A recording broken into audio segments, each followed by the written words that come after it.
Welcome to the Comfy Chairs, a podcast from 123 Limited.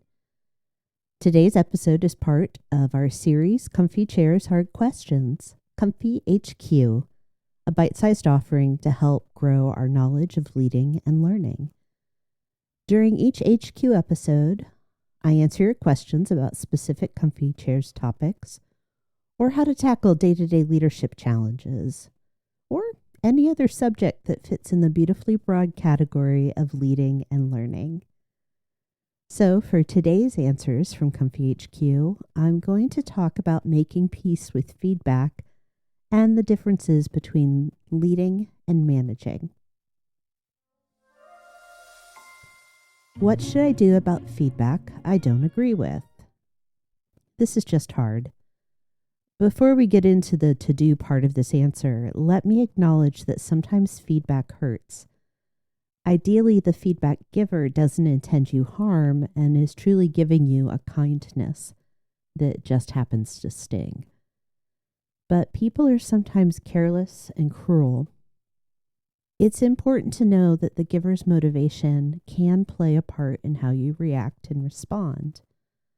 For now, though, we'll put a pin in that and focus first on you, the recipient of challenging feedback.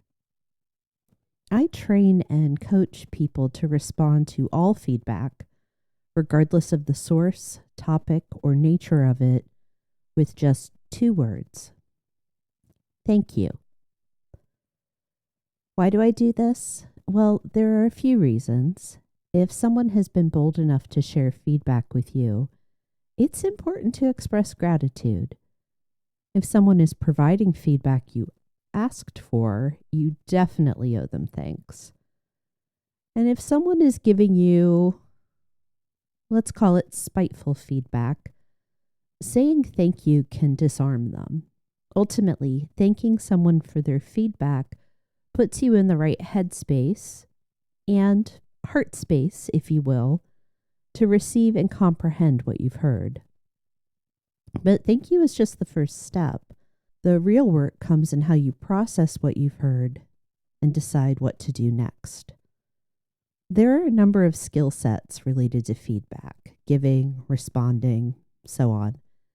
In this case, we're talking about the skill of receiving feedback, which includes the ability to remain open and curious.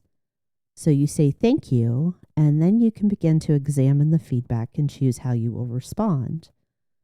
When it comes to feedback you find disagreeable, you can begin the process of examining with a short list of questions to yourself. First, what do I dislike about this? How it made me feel, or what information I heard about myself?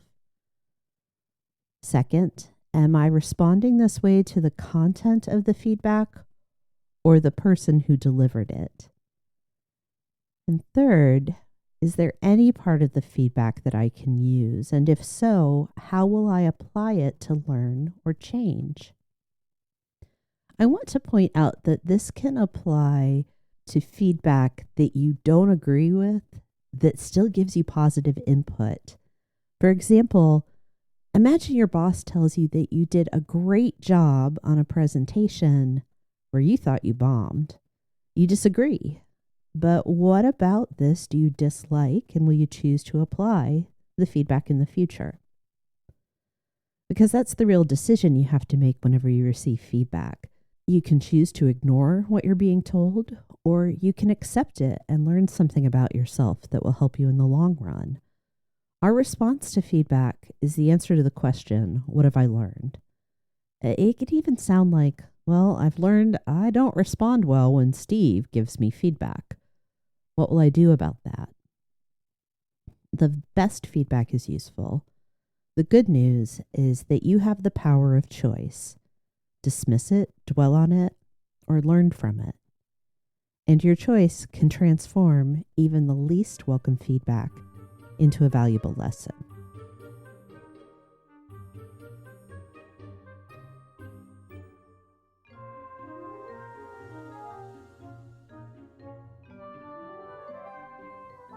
What is the difference between leadership and management? I will confess I use these terms interchangeably. I realize, though, that many people differentiate between leadership and management.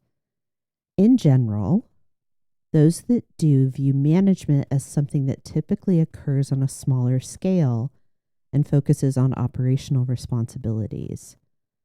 That is, a department manager making daily staff assignments, for example.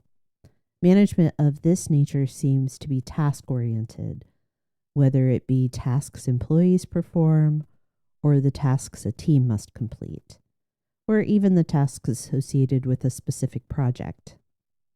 In contrast, leadership is somehow grander.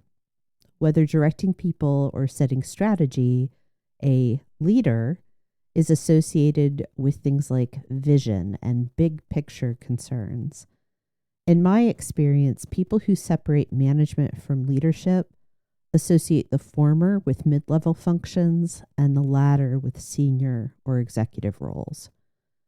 Whether leading or managing, though, we can look at three forms of leadership or management: self, others, and work. Self-management is a way to define certain behaviors: self-control, adaptability, and the like. Then in contrast, self-leadership often implies a focus on professional growth through career advancement.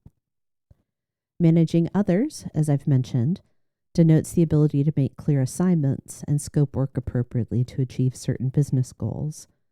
Leading others, though, is often connected to concepts like inspiration or transformation.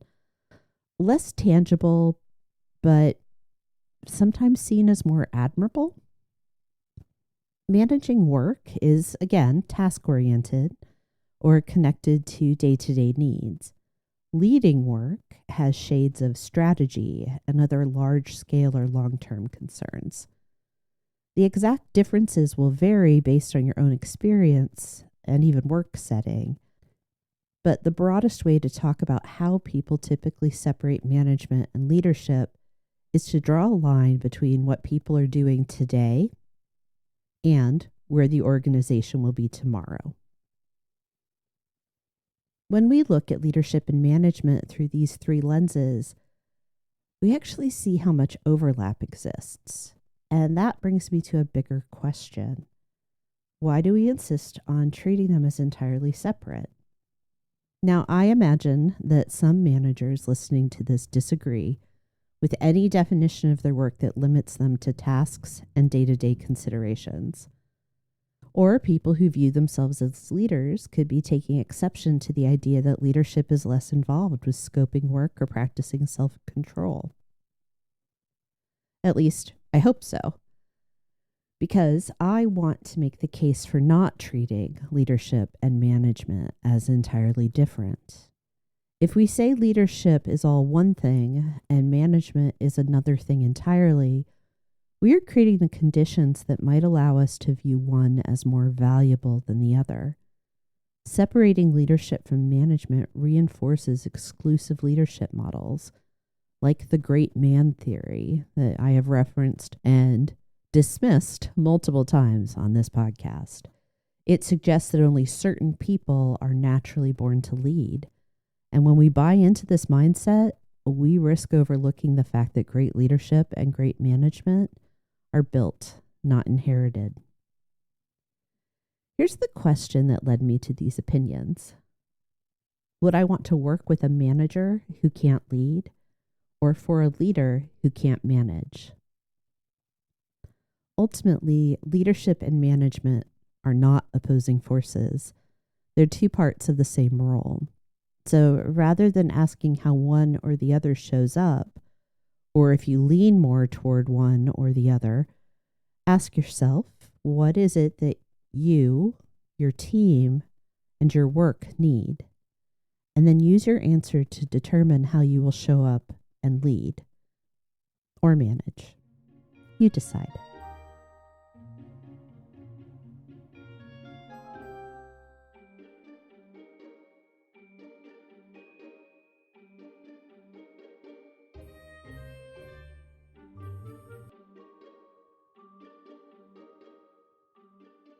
Talking about leadership and management made me realize that there are a number of words we use in the workplace without checking on our shared understanding. Either we don't study their meaning, or we skip the step of confirming that a word carries the same meaning for everyone.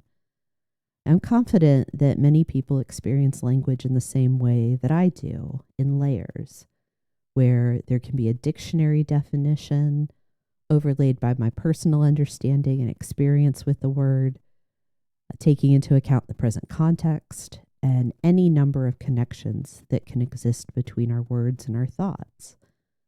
Because of this, I'd like to take a little time here to define some of the big idea words that get used a lot when we talk about leadership. Rather than pulling out my dictionary or searching the internet, I'm going to share what I typically mean when I use these terms. There are just 6 for your consideration today. And appropriately, I think we should start with leader. This is someone who other people look to for direction, regardless of role, setting, or title. In most cases, the leader is responsible for employees' performance and outcomes. The next term or word is mission. A company's mission is their purpose, why they exist and do the work they do. Vision is another common piece of corporate language, and it is the picture of the future the organization uses to guide plans and decisions. I like to talk about vision as the future we are working to make a reality. Mission and vision are often accompanied by values, which are the ideas, standards, or behaviors that a company states are priorities. We can shorthand values with what's important to us. Then there's culture. Sometimes you'll hear people use words like environment or climate to describe company culture. Personally, over time, I've landed on this definition. It is the sum total of people's contributions to the work experience. What we all do to make it what it's like to work here. Our last word for the day is strategy. This is the long-term plan or set of related plans that are designed to support the mission and fulfill the vision. Interestingly, we tend to differentiate strategy and tactic, but many dictionary definitions and plenty of thesaurus entries use one to refer to the other. This is an aside just to help illustrate why it matters for us to define our terms. I like ending here with a little conversation about language. It links today's topics, feedback and leadership, in a unique way, illustrating the importance of how we use words. In moments of feedback, words influence the message and the impact. Words shape how we lead, how we work, and how we connect with others. So this week, I want to encourage you to take a moment to notice the words you use. Do they mean the same thing to everyone around you? How do you know? And when you receive feedback, remember to pause, say thank you, and consider what you can learn. Your words matter, and as a leader, you can shape how ideas are understood, shared, and put into action. That's all for today. Thanks for listening. And thanks for sharing your questions. I always appreciate the chance to learn what's on your mind and share my thoughts. If you have a question for the Comfy Chairs, I'd love to hear it.